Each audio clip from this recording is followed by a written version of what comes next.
Mám pre vás pripravený vynikajúci recept pstruha s feniklovo-pomarančovým šalátom. Na recept budeme potrebovať pstruha, fenikel, pomaranč, hrozienka, víno biele, ďalej petržnovú vňať a samozrejme sol, černé korene, olivový olej. Tak, začneme. Najskôr si pripravíme zo pstruha filety. Takže pstruha narežeme na chrbte.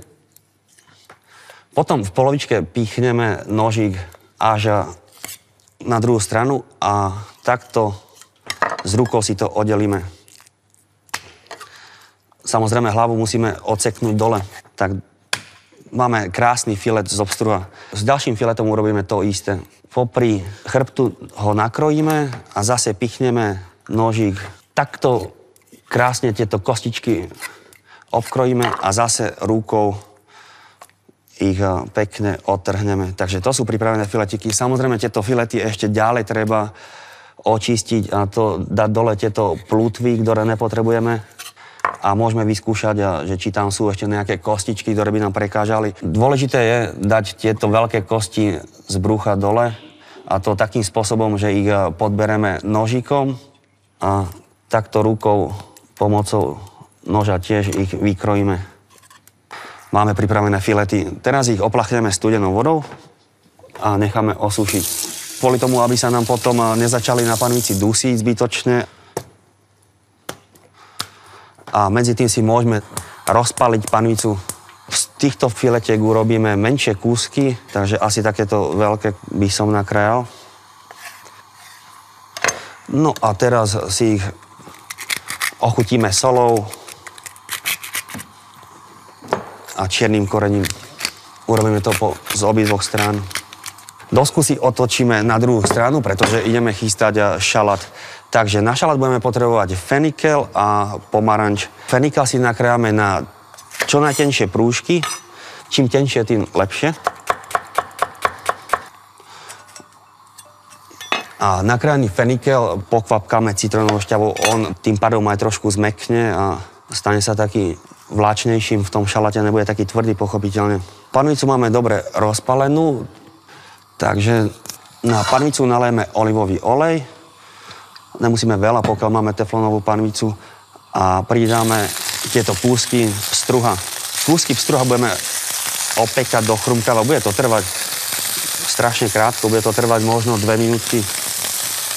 Každopádne chceme, aby boli krásne zlatohnedé upečené.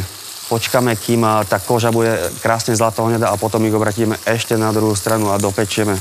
Z pomaranča si vykrojíme segmenty. Segmenty sú v podstate mesiačiky bez šupky, bez tej šupky vo vnútri. Takto si to musíme tento pomaranč krásne obkrojiť.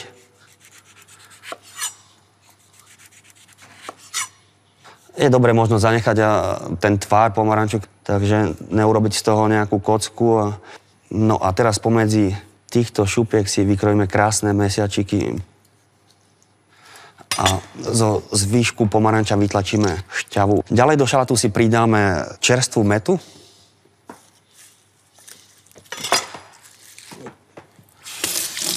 Mätu oplachneme pod studenou vodou. Keď ju nechceme krájať, môžeme ju natrhať na také menšie kúsky. Nemusia byť úplne malé. Stačí, keď to takto krásne s rukami otrháme. Tak, šalát si ochutíme štipkou soli, čiernym korením a zľahka s rukou poprehadzujeme. Tak, kúsky ryby máme hotové. Preložíme si ich na tanier.